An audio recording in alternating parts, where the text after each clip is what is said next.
June মাসে meet করেছিলাম, তারপর আজকে 2 মাস পরে আমরা এখানে মিট করেছি।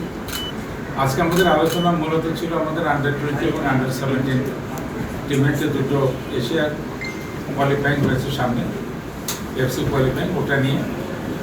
আপনারা নিশ্চয়ই জানেন যে এর ভিতরে অগাস্টের লাস্ট উইক এবং সেপ্টেম্বরে আমাদের আন্ডার-20 কোয়ালিফাইংয়ের জন্য আমাদেরকে যেতে হচ্ছে তাসখান, আর নভেম্বরে আমাদের আন্ডার-17কে ফেস করতে হবে একই পর্যায়ে এফসি আন্ডার কোয়ালিফাই করার জন্য আমরা তৈরি হচ্ছি।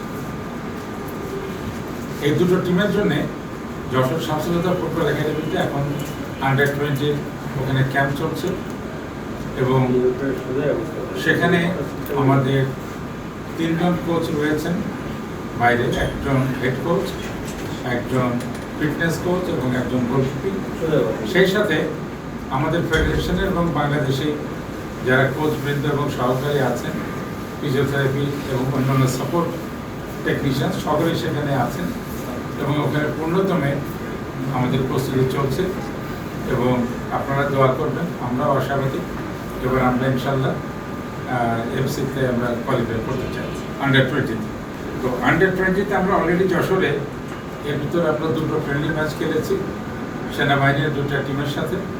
আমাদের ছেলেরা সেখানে ভালোই করেছে এবং সেনাবাহিনীর যারা ছিলেন টিমের তারা অত্যন্ত সহমর্মিত এবং সহযোগিতামূলকভাবেই আমাদের সাথে তারা ছিলেন এবং আমরা তাদের সহযোগিতার জন্য ধন্যবাদ জানাচ্ছি।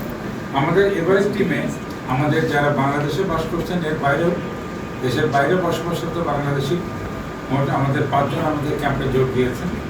বিভিন্ন দেশ থেকে এসে ওরা বিভিন্ন ইংল্যান্ড থেকে, অস্ট্রেলিয়া থেকে, ইউএসএ থেকে তারা এসে ওখানে ক্যাম্প করছেন একই সাথে এবং অত্যন্ত আন্তরিক এবং সহযোগিতাপূর্ণ পরিবেশ।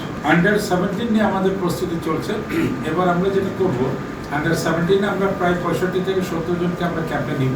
এর ভিতরে প্রথম পর্যায়ে আমাদের ওখানে 35 জন আন্ডার-17 প্লেয়ার যশোর শামসুল্লাহ ফুটবল একাডেমিতে ক্যাম্প করছেন ওখানে।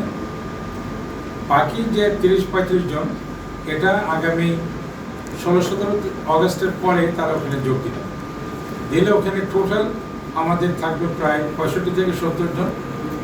এখান থেকে ক্রমান্বয়ে ধাপে ধাপে আমাদের কোচ এবং টেকনিক্যাল স্টাফ যারা আছেন, টেকনিক্যাল টিম যারা আছেন, তারা ধাপে ধাপে তাদেরকে বাছাই করে ফাইনালি আমাদের নভেম্বরের জন্য আন্ডার-23 একটি স্পট তারা রেডি করবে।